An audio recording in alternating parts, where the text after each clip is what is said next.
Terredefrance.fr, le premier site d'articles français et patriotes, présente Sud Radio, la culture dans tous ses états. André Berkoff, Céline Alonso.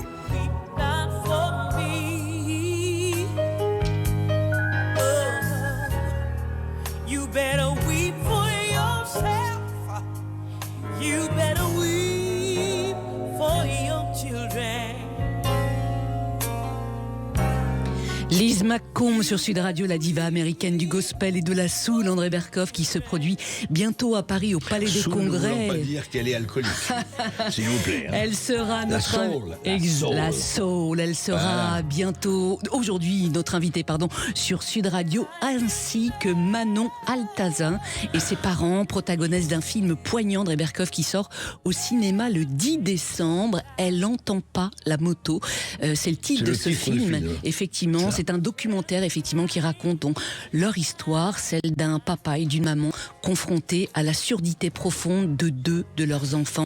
Une vie d'épreuve et de résilience, André.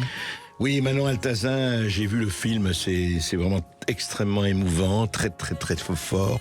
Je vous conseille vraiment d'aller le voir, c'est une expérience de vie et c'est formidable quand les gens, vous savez, ils sont toujours debout face à l'adversité. Et Manon est la cadette d'une fratrie de 3 enfants dont le Benjamin, son profond de naissance comme elle, s'est donné hélas la mort en 2016. Toute sa vie, elle a dû affronter les limites imposées par le regard des autres pour réaliser ses rêves. Et elle raconte ses épreuves et le sport qui lui a donné une force extraordinaire. Elle a été gymnaste de haut niveau, elle a été première femme sourde pilote d'avion en France. Elle est depuis 10 ans kinésithérapeute et son credo, j'aime beaucoup cette phrase, impossible n'est pas sourd. C'est vrai, voilà. Et elle raconte tout cela, on va en parler beaucoup et aujourd'hui, voilà, elle a fait des années d'orthophonie, elle s'exprime et souvent on dit que les entendants oublient d'articuler face à elle. Et en fait, sa langue maternelle demeure, Céline, la langue des signes, bien sûr. Eh oui, Manon Altazin, une jeune femme résolument inspirante. Elle sera avec nous dans un instant sur Sud Radio avec ses parents. Aujourd'hui, en France, André, 500 000 personnes souffrent de surdité profonde ou sévère, un handicap invisible dont on parle peu, malheureusement. Eh bien, ce film brise le silence. Et nous, sur Sud Radio, on va encore plus le briser. Alors, restez avec nous. Terredefrance.fr, le premier site d'articles français et patriotes, présente Sud Radio, la culture dans tous ses états. André Berkoff, Céline Alonso. Premières vacances d'été au chalet. Tu sais que maman, elle n'entend pas, maman. Elle n'entend pas la moto. Non, et son petit frère Maxime, pareil, il n'entendait pas.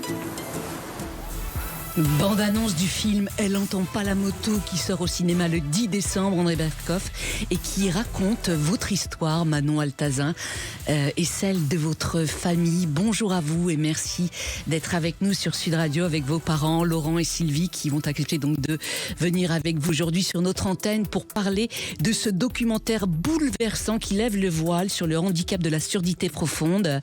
Vous y avez fait face avec une force incroyable. Respect, votre film m'a profondément bouleversé, impressionné. Alors ce film, c'est 25 ans de votre vie. Quelle a été la genèse de ce projet? Alors, au départ, quand j'avais 11 ans à peu près, il y a Dominique Fischbach, la réalisatrice, qui voulait filmer une famille ordinaire. Et en cherchant...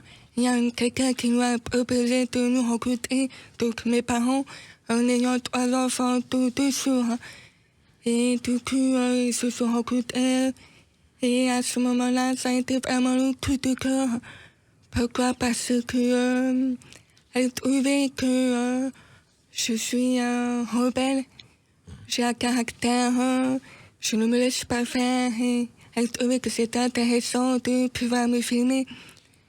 Et en ayant aussi un petit frère sourd et une grosse sœur orthodonte, savoir comment on vivait au quotidien avec la différence en ayant des parents orthodontes et dans la famille il n'y a aucun antécédent de personnes ayant la surdité. Et du coup, c'est venu comme ça et Dominique a réalisé 3 courts-métrages quand j'avais 11 ans, puis 19 ans, depuis 32 ans. Et ensuite, l'idée de sortir un film au cinéma est venue après ces 3 courts-métrages. Essayer de se faire passer le message. La famille, elle est incroyable. Alors, moi, personnellement, je ne m'en rends pas compte. Mais pour la société, c'est un message fort à faire passer. Et c'est qu'après, on a dit, pourquoi pas, on va faire un film qui sort au cinéma, pour justement pouvoir aussi rencontrer le public et débattre dessus et Bien. faire évoluer la mentalité. Voilà. Ouais, c'est formidable. Comme ça. Et vous, Sylvie et Laurent, donc vous êtes les parents de Manon. Effectivement, vous avez 3 enfants. Barbara, qui est une enfant donc entendante. Maxime, votre petit garçon, qui malheureusement n'est plus de ce monde. Vous, qu'est-ce qui vous a poussé à accepter de témoigner ?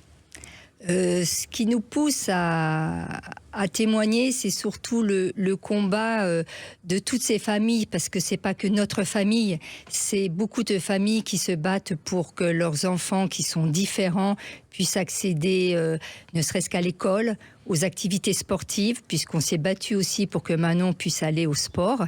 Donc voilà, et puis pour essayer que les enseignants, les institutions ont peut-être plus de moyens pour que les enfants puissent évoluer dans un monde qui les inclut. La surdité est un handicap qui ne se voit pas, donc on a toujours l'impression qu'ils comprennent, mais finalement, les enfants s'isolent très facilement parce qu'ils n'ont pas l'information. Voilà. Et comme je dis toujours, mettez-vous des bouchons dans les oreilles, restez devant la télé. Je ne sais même pas si vous allez tenir un quart d'heure sans comprendre ce que les gens disent. Donc vraiment, c'est un combat de tous les jours. C'est un combat de... Si je puis dire maintenant, ce qu'on a appris la surdité de Manon, elle avait 18 mois, donc c'est un combat de 62 ans, je peux dire maintenant. Donc voilà, de tous les jours. Et je pense c'est ce qui fait qu'on avance. C'est parce qu'on veut que ces enfants-là soient inclus, et pour n'importe quel handicap. Oui. Et Laurent, quel était votre réaction, votre sentiment, votre combat? C'est alors, peu... Notre motivation était également sur le fait qu'on a été porté par des parents plus âgés que nous, qui avaient des enfants sourds. Et notre regard sur ces parents nous ont permis de rentrer dans une dynamique, d'avoir espoir. Et on s'est dit que on pouvait aussi apporter notre pierre à l'édifice, c'est-à-dire témoigner aujourd'hui pour les parents de demain, quoi. Donc construire un petit peu cet avenir pour les sourds et leur donner les moyens de s'exprimer et d'être intégrés. Oui. Alors la force de ce film, ce qui est extraordinaire, c'est que c'est 25 ans, il y a beaucoup d'archives familiales. Donc on voit tous vos enfants tout petits, on voit Maxime, on vous voit toute petite Manon. Vous êtes bouleversante, cette fratrie. Manon, vous, qu'est-ce qui a été le plus difficile à vivre dans votre enfance, dans votre jeunesse ? C'est de ne pas pouvoir faire les choses telles que j'ai envie de faire, et de devoir tout le temps se battre pour arriver à faire quelque chose. Par exemple, je me souviens quand j'étais petite, je voulais faire la gymnastique, justement. Et c'est une amie très proche qui m'a initiée à la gym. Et ensuite, comme j'avais un peu de niveau, je suis entrée dans un club. Et les moniteurs, à l'époque, ils avaient une appréhension du fait de ma surdité. Ils ne m'ont pas accepté d'office. Et mes parents, ils ont dû se battre en disant, mais vous voyez, cette petite, elle veut faire la gym comme tout le monde. Essayez un mois, et puis vous verrez.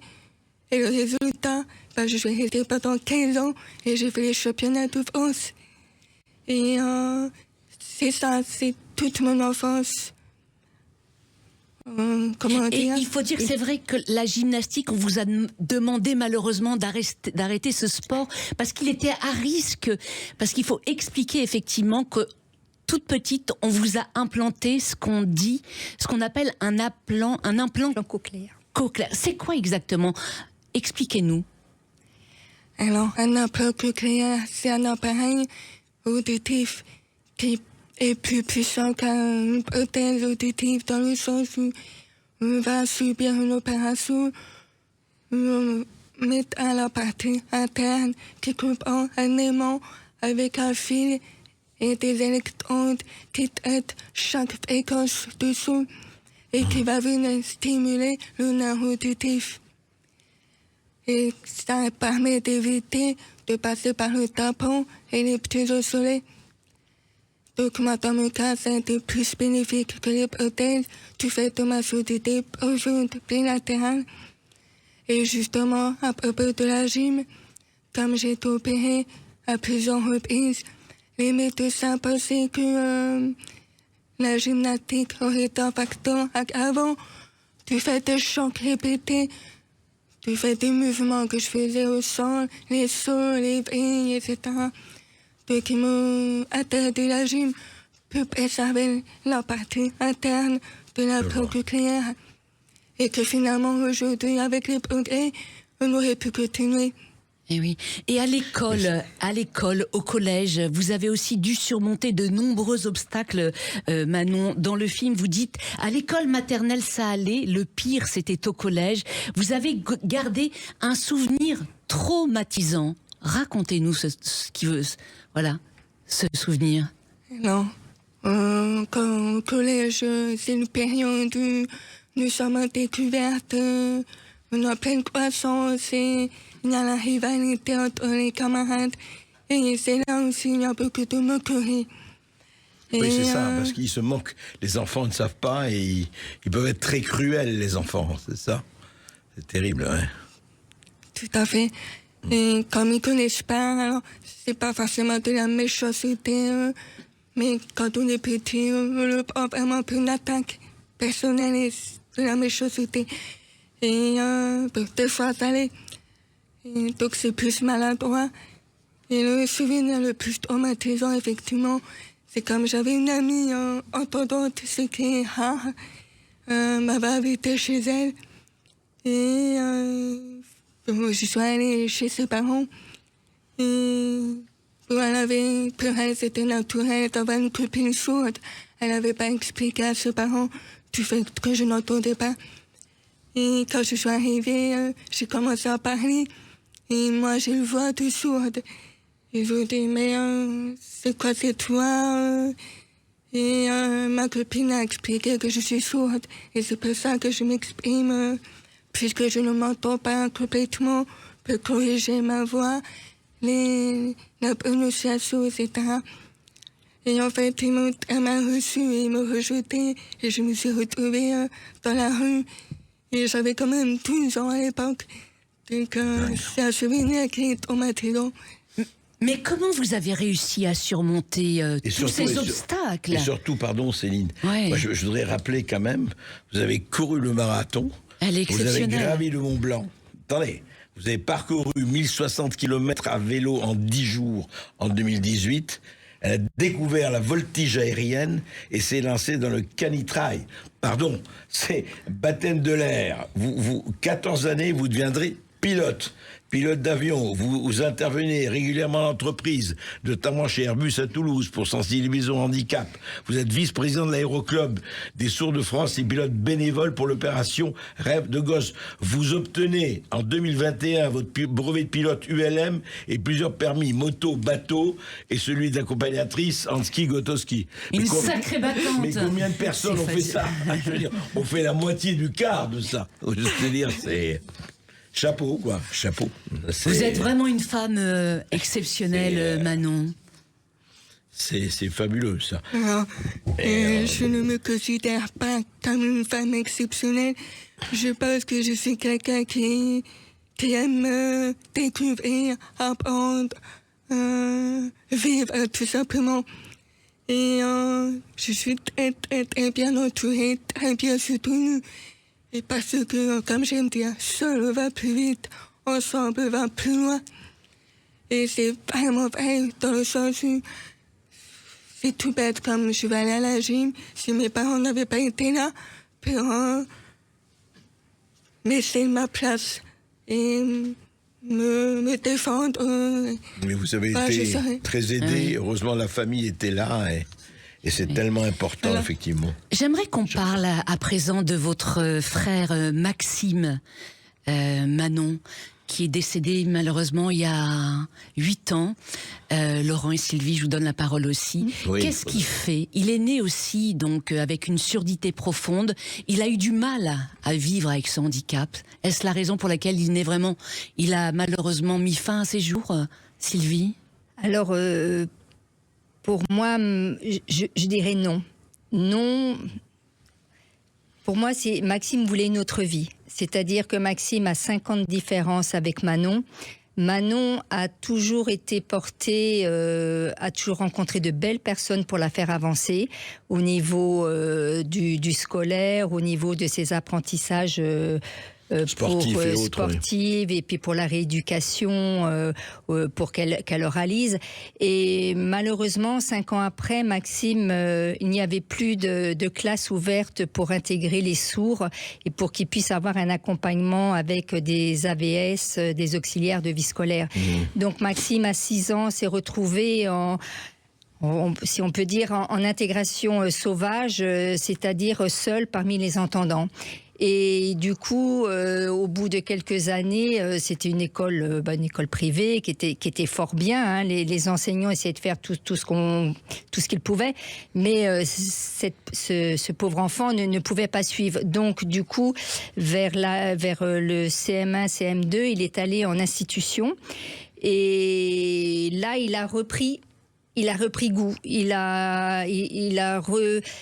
Il était intégré dans des classes avec des petits effectifs, des sourds. Donc, du coup, il a repris confiance en lui.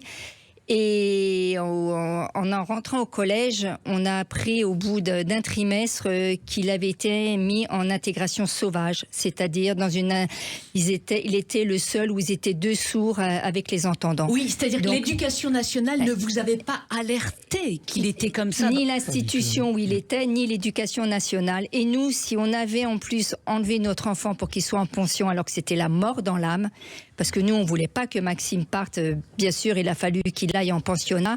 Et on nous avait promis qu'il resterait dans l'institution, dans des petites classes. Et du coup, au bout d'un trimestre, nous, on a réagi. Et il était trop tard. Maxime a été détruit. Et après, il a fallu lui redonner goût à la vie. Et ça a été très difficile. Et je ne pense pas que Maxime a voulu donner fin à sa vie. Mais il a voulu alerter tout le monde. Et il a vu malheureusement sa maman sortir d'une séance où Maxime devait l'année d'après prendre un chemin professionnellement, et on nous a mis dehors. Et je suis repartie avec mon fils seul dans la voiture. Et je pense que c'est la première fois que j'ai pleuré devant mon fils, où en rentrant pendant 2 heures sur l'autoroute, j'ai dit mais qu'est-ce que je vais faire de Maxime ? Mais qu'est-ce que je vais faire ? Donc voilà. Et je pense que là, Maxime a vu sa maman, c'est peut-être la seule fois où j'ai perdu pied. Et je pense que pour Maxime, ça a accéléré un peu les choses et c'était trop dur pour lui et je pense pour moi aussi. Mais on sent dans le film qu'il était profondément d'une fragilité extrême. Il est très attachant. Et d'un amour. Et ce qui est d'autant plus bouleversant dans le film, c'est la ressemblance, Manon, avec Mathéo, votre fils. C'est les mêmes. C'est impressionnant. Laurent, comment depuis 8 ans, vous vivez effectivement, Maxime est parti il y a 8 ans, comment vous avez vécu ces 8 années ? Alors, le film l'explique bien, j'ai fait une dépression assez importante. Il y a... c'est un sentiment d'injustice de cette période où on fait tout pour mettre en œuvre des moyens, pour trouver des ressources, et que rien ne se passe, et qu'on a beau alerter, on se retrouve face à des inspections d'académie qui ont des quotas, qui ont des numéros, on se retrouve après face à des gens de la médecine qui prennent pas leur travail suffisamment au sérieux et qui laissent accès à des médicaments en quantité très importante et qui permettent à un enfant de se soulager. de chercher une autre solution à travers ces médicaments et qui perdent la vie à la suite. Et on est dans une vie où tout est déséquilibré, il n'y a pas de... Dans le film, ce qui est bouleversant, vous êtes à un moment avec Manon, en montagne, vous faites du vélo, et vous parlez à votre fille, vous lui dites, est-ce qu'on n'a pas fait des erreurs avec notre fille? Comme s'il y avait une forme de culpabilité en vous. Alors, oui, en fait, je fais référence à une chose qui est difficile pour des jeunes parents. Si on revient en arrière, à la naissance de Manon, on se trouve face à des choix entre une orientation oraliste et une autre orientation de langue signée. Et malheureusement, en France et à l'époque, il y avait une rivalité entre ces deux mondes. Et nous devions faire un choix pour... Entre ceux qui disent « exprimez-vous, comme ça elle va écouter la voix, etc. » et entre ceux qui parlent le langage des signes, voilà. Effectivement. Ouais. Et donc, notre choix s'est porté sur c'est une langue des signes. Oui, sur la langue des signes. C'est une superbe langue des signes, oui. On va continuer d'en parler, je crois, avec... On continue d'en parler dans un instant sur Sud Radio. Elle entend pas la moto. Ce film sort le 10 décembre. Il faut absolument aller le voir. On continue d'en parler dans un instant, alors restez avec nous. Terredefrance.fr, le premier site d'articles français et patriotes, présente Sud Radio, la culture dans tous ses états. André Berkoff, Céline Alonso. De retour sur Sud Radio avec les protagonistes du film Elle entend pas la moto, qui sort au cinéma le 10 décembre et qu'il faut absolument voir, chers auditeurs. Oui, je voudrais dire juste quelque chose par rapport à ce film. D'abord, allez vraiment le voir parce qu'il est bouleversant. Alors, dans toutes les salles, c'est en français, bien sûr, et il y a des salles qui seront en SME. C'est-à-dire pour les sourds et malentendants et en autoréception. C'est-à-dire que si vous avez un handicap, etc., audiodescription, pardon, si vous avez un handicap, etc., auditif, il n'y a aucun problème. Vous allez pouvoir, effectivement, suivre le film. Il est partout. Je rappelle le titre, Elle entend pas la moto. Et vous l'entendrez. Courez-y. C'est vraiment un film totalement exceptionnel. Manon Altazin, vous êtes maman. On voit dans le film votre petit-fils Mathéo, de 3 ans et demi. Cette année, vous avez donné naissance à Alia. Vos 2 enfants sont entendants. Est-ce que vous avez eu peur qu'ils naissent avec une surdité profonde? Alors, pas du tout. Moi, le plus important, c'était que les enfants soient en bonne santé. Et ensuite, s'ils ont une différence telle qu'elle soit, on trouve toujours une solution et on avance dans la vie. Je suis quand même bien placée pour le savoir. Et s'il est sourd, bah, je connais tous les rouages, donc j'aurais su l'accompagner du mieux que je peux. Il n'y a pas de solution propre à donner, c'est en fonction de l'enfant, de son caractère, de ses capacités, de ses envies, etc. Et s'il y avait une autre différence, c'est une richesse. Et donc, ça ne me faisait pas du tout peur. Et oui, dans le film, il y a un moment qui m'a bouleversée où vous dites à quel point vous avez peur un jour de mettre en danger vos enfants à cause de votre surdité. Vous racontez qu'un jour, dans un hôtel, eh bien, vous-même, vous n'avez pas entendu l'alarme incendie sonner. Mais je pense que c'est une réaction qui est normale pour tous les parents. Eux veulent toujours le mieux pour les enfants. Et effectivement, je ne veux pas que ma surdité soit un fardeau, entre guillemets, pour l'éducation, le suivi, etc. Mais plutôt une richesse. Et que les enfants ne subissent pas les conséquences du handicap. Par exemple, on peut voir les enfants qui veulent signer, traduire les propos des autres pour les parents. Ils ne sont pas interprètes, ce sont des enfants à part entière. Et donc, pour cela, je fais tout pour être autonome, pour être une maman à part entière avant d'être sourde et mettre toutes les solutions en place pour que les enfants s'épanouissent avec des parents autonomes, indépendants. Voilà.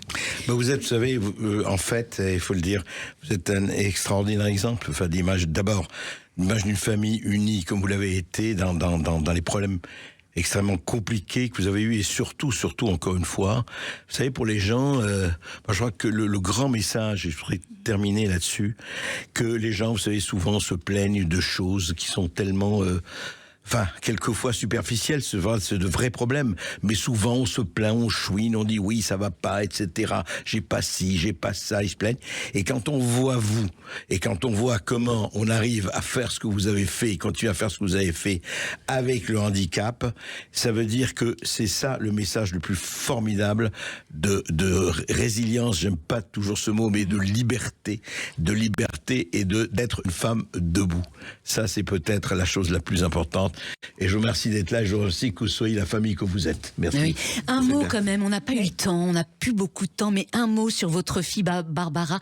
Comment elle a vécu la différence de ses frères et sœurs? Alors, je pense qu'effectivement, elle était l'entendante de la famille. Mais la normale des enfants. La normale des enfants, avec beaucoup de temps passé dans les hôpitaux, dans les services pour les rééducations, etc. Et moins de temps pour Barbara qui, je pense, a subi ce petit parcours difficile et qui... Et en a souffert. Qui en a souffert, je pense aussi. Mais qui est là, qui est résistante aussi, j'imagine. Ah oui, qui a beaucoup d'amour pour son frère et sa sœur. Et si je puis rajouter, c'est que Manon, elle a fait peut-être beaucoup de choses, mais elle a reçu beaucoup d'amour, mais pas seulement de sa famille très très proche, mais de personnes autour d'elle qui ont toujours... avant de lui dire de faire les choses, ont apporté de l'amour et du soutien. Et je tiens à remercier toutes ces personnes. Et en tout cas, merci beaucoup à vous. Et si je peux me permettre un petit mot, Barbara a un très beau métier, elle est orthophoniste. Ah ben voilà, comme quoi, il n'y a pas de hasard. Voilà. Elle n'entend pas Merci. la moto. Merci à vous tous d'être venus sur Sud Radio, chers auditeurs. Il faut absolument voir ce film. Je rappelle, il sort le 10 décembre au cinéma et il sera dans toutes les salles sous-titré en français à la demande, en version sous-titrée SME ou en audio description. Merci à vous, André Berkoff. À présent, c'est de gospel dont nous allons parler avec l'immense artiste Lise McComb. Terredefrance.fr, le premier site d'articles français et patriotes, présente Sud Radio, la culture dans tous ses états. André Berkoff, Céline Alonso.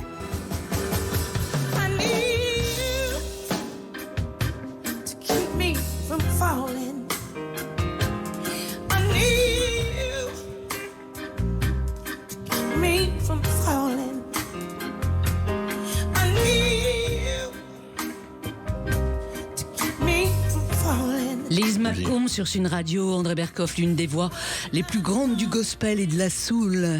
Comment on dit de la soul, André? Oui, ça paraît de la soul. Qui donnera un concert à Paris au Palais des Congrès le 13 décembre, mais aussi le 6. Et nous avons le plaisir de la recevoir aujourd'hui sur Sud Radio. Bonjour à vous, Lise. Bonjour. Alors, la dernière fois que vous avez chanté dans cette salle de spectacle à Paris, c'était le 26 mai 1992 avec les Chœurs de l'Armée Rouge. Y revenir 33 ans après, alors que certains ici en France redoutent un conflit avec la Russie. Dans quel état d'esprit êtes-vous, Lise? Oui, j'ai travaillé avec Mr. Vacher for 33 years. For 31 years. Wow. It's a long road, a good road, a fighting road. I ain't no AI woman. Oh, I fight and I fuss and I cuss. Sometimes we had good days, sometimes bad days. Des mauvais jours aussi, mais ça a été un chemin très Voilà. mouvementé. You sang with the Curse of the Red Army. Yeah. Yes. How was it? It was wonderful. C'était incroyable. Ben oui, Avec les c'est Chœurs le d'Armée Rouge. Chœur de Russe. Armée Rouge. Chœur de Russe. Yeah. And what did you sing? I don't remember everything. Je m'en souviens plus vraiment. I don't remember. 33 years ago. Ça fait 33 ans quand même. I don't remember everything, but I remember it was a big choir. C'était un chœur très grand. Oui, chœur. Un grand corps avec des hommes. Oui. En uniforme. They was in in uniform. And I don't remember everything. I'm sorry, André. Je m'excuse, mais je me Moi, souviens je pas de voudrais tout. vous dire quelque chose. J'ai rencontré, avec mon ami Gérard Vacher, j'ai rencontré Lise Macombe, ça doit faire 20 ans, 30 ans, 40 ans, je ne sais plus. Waouh! Je me rappelle que nous étions ensemble à un festival de blues à Chicago. Ah oui. Nous nous sommes retrouvés à Chicago pour un grand festival de blues. Ah oui. Et là, Lise Macombe, je vais vous dire, elle arrive quelque part. Il faut que je le dise. Quand elle commence à chanter, eh ben, tout s'arrête.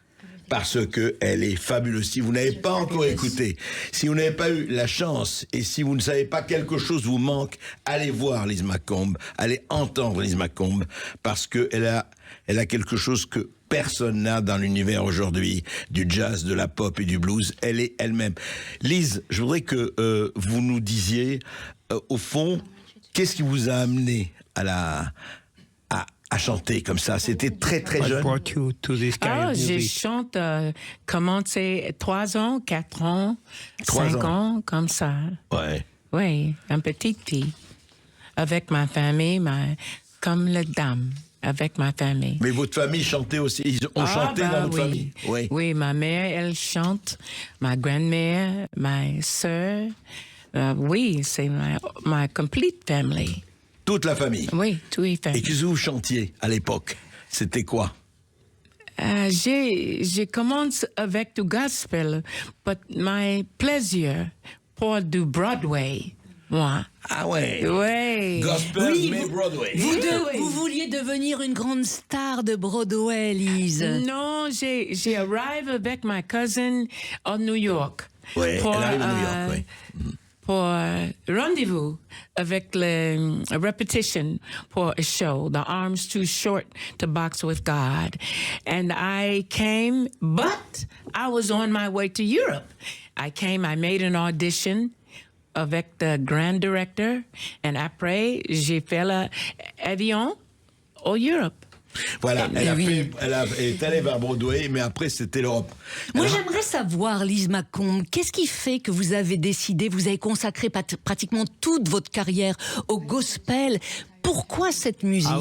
Pourquoi pas une autre? Pourquoi pas le blues, du classique? Oui, je suis un musicien. J'adore la musique, tout. J'adore du gospel. C'est ma première, ma maison. Faut comprendre. Ouais. Ma maison, c'est du gospel. Sa maison, c'est le gospel. Oui, oui. But toute musique, j'adore les classiques. J'adore du jazz. Oh. J'adore du blues, du country. Et beaucoup de personnes ne comprennent pas la musique aux États-Unis, c'est noir et blanc. Black and white. Black and white. C'est pas uniquement noir, pas uniquement blanc, mais tous les deux. La musique est toute personne. La musique est universelle. Oui. C'est ça, on va essayer. Et oui. Alors vous avez partagé l'affiche, la scène, avec, on peut dire, les plus grandes voix du blues, du gospel, du rhythm and blues comme Ray Charles, James Brown, B.B. King, John Lee Hooker. Oui. Qu'est-ce que tous ces artistes, de quelle façon ces artistes vous ont influencé, dites-nous?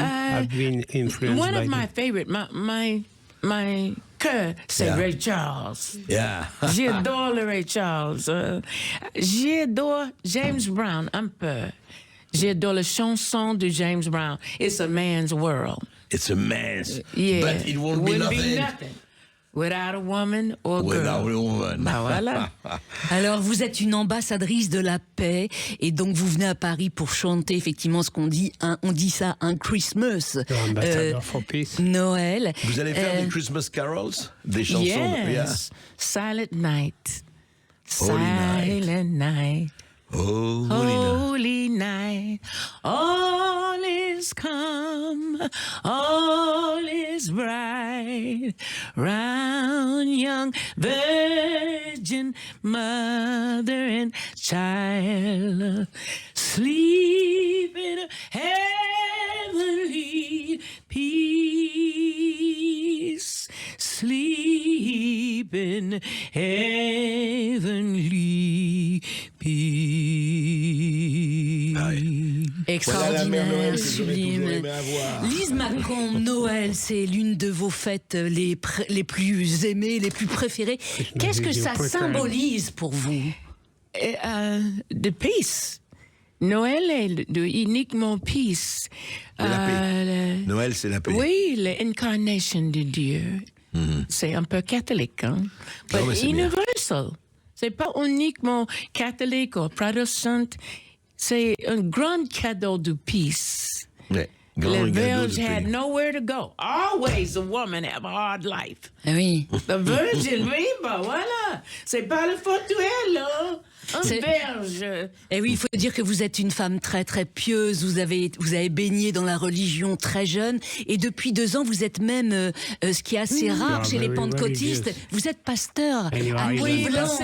c'est la musique, pour moi, c'est pas religieuse, universelle. Ouais. Et more, pour peace. Love. Love. Bah voilà, and it's true. Vous êtes issu d'une lignée de pasteurs. Bah oui, ma lignée, comme avec ma père, il commençait le premier. En avance, la femme n'est pas pasteur, hein? C'est femme. À home avec baby et enfant. But my father, my père, Mon il est un père. pasteur. Et j'adore ma père. Preacher, he was a preacher. He's a Ouais, preacher. il était Ben où, pasteur? voilà, et j'ai fait un peu de piano avec lui. OK. J'ai gardé lui, c'est my daughter is here. And you play for the church, you don't take money, you do it for love. Quand on joue à l'église, on le fait pas pour l'argent, mais on le fait pour you do it l'amour. for love.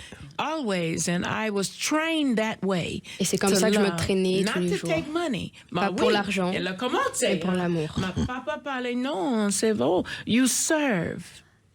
And that's why I love your last guest. She's C'est pour ça qu'elle a adoré. Manon Elle a adoré Altazan. Manon, just parce sweet. que- I feel very small. She would give through adversity, like Ouais. Rosa Parks. Elle est Et un là- peu comme Rosa Ben Parks, voilà. elle a beaucoup Il de dit, voilà, combats. c'est toutes Ben ces voilà. femmes comme Rosa Parks, toutes Oui, ces elle est résistantes comme et ces ça. résilientes, voilà. C'est formidable. I'm c'est- so happy to know. Voilà. Elle est Et extraordinaire. c'est- Bah oui. C'est bien le hasard qui vous a fait rencontrer. On est ravis qu'on ait eu Manon et qu'on Ah oui. ait... C'est formidable. Manon, faut préciser, André Berkoff, on a oublié de préciser, c'est que tout au long de l'émission, elle a été une traductrice de signes était avec nous, Donatella présente absolument. pendant toute l'émission, et c'est bien grâce sûr. à Donatella effectivement qu'on a pu, et on la remercie, mener cette émission. Tout à fait. Je voudrais vous poser une question à oui, Lise. oui, moi j'aimerais savoir, oui. Lise, dans les églises pentecôtistes, quel type de gospel on chante? What kind of gospel in your The Pentecostal traditional gospel. When Le I was gospel young. traditionnel, Now I'm 73. quand j'étais petite. Mais maintenant que j'ai 73 ans, avec de chorale. Les la grandes chorale, voix comme grande voix. Mahalia, Bessie Griffin, Mahalia la Jackson, grande Bessie Aretha Griffin. Franklin. Et moi, elle est soit ma papa, il dort, ma mère, elle dort, j'écoute des jazz. Moi, comme, oui, Quel jazz? petit, ben Quel- oui, quel- avec Billie Holiday. Quel jazz tu Ben écoutais? voilà. Billie le- Holiday. Billie Holiday, avec Ella Fitzgerald. Ella A Fitzgerald. basket, burning yellow basket. J'ai commencé, hein, avec ça. Pour moi, je suis comme tout musique. Oui, elle n'a pas que le gospel, elle a Oui, tout. pas C'est uniquement ça. gospel. Et j'écoute aussi le boogie-woogie, comme Big Joe Duskin, comme d'autres... Johnny Hooker. Johnny Hooker. Well, c'est un autre blues, Non, c'est un autre autre blues. style. Johnny Le Hooker, boogie-woogie. fabuleux. Comme Elvis Presley, un peu. You know, Elvis Presley, c'est très intéressant. Elvis Bah Presley, oui. qui était un petit blanc de Mississippi, Oui. il a découvert aussi dans le gospel. Oui. C'est Tout. pour ça. C'est This is what extraordinaire. I Il est tell devenu you. fabuleux. Bah oui, You know, c'est voilà. le noir et le blanc. Faire comme ça. Bah oui, Ça, c'est Eddie Mitchell. Bravo. Voilà. Eddie Mitchell. Je fait, sais, hein, je connais. Tous les artistes, j'adore. Ouais. Et, Ah tout- oui. et le blues, quand même, ça reste la racine, the roots. Oui, c'est le blues. même, le blues et le gospel, un peu inceste. les églises protestantes et le rythme africain. C'est ça qui a fait le jazz. Mais la parole du blues, c'est sexy. Et les paroles du monde. Mais les paroles du blues, c'était pas très religieux, hein? C'était raunchy. Non, c'était raunchy. sexy, you know? Raunchy and sexy. A gospel and autre chose. Aujourd'hui, est-ce que oui, dites qu'elle André. nous chante quelque chose, c'est ça le plus important. En live, qu'est-ce que vous pouvez nous chanter a cappella là maintenant? Sandwich Blues. You can? I went down to the river. Yeah. Oh, I got myself a man. Oh, yes, I did.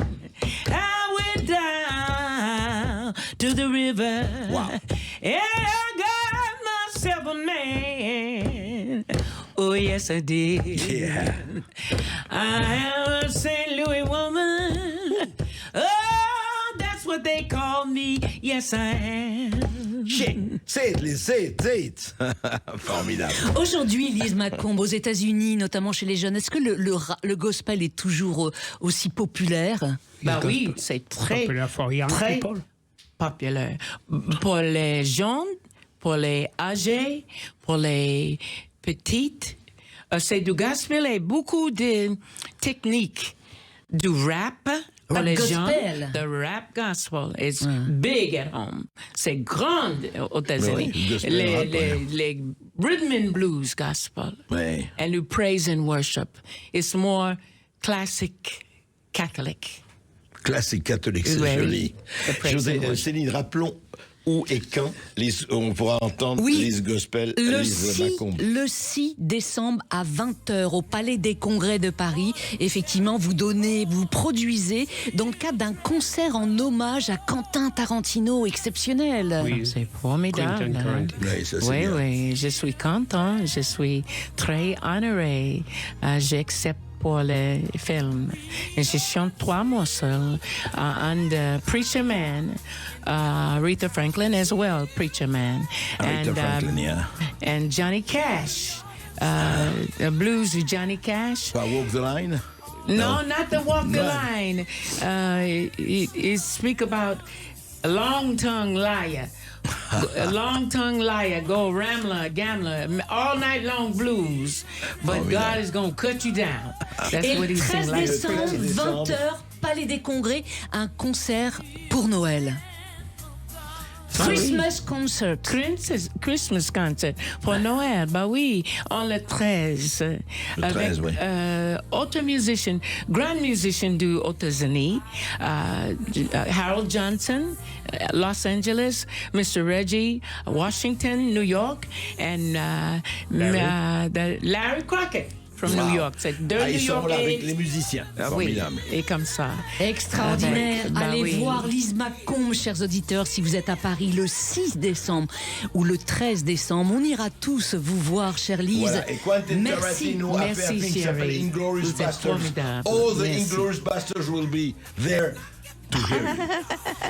Merci à vous tous. Tout de suite, vous retrouvez Brigitte Lahaie sur Sud Radio. Ciao.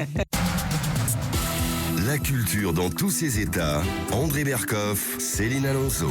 Avec terredefrance.fr, le premier site d'articles français et patriotes.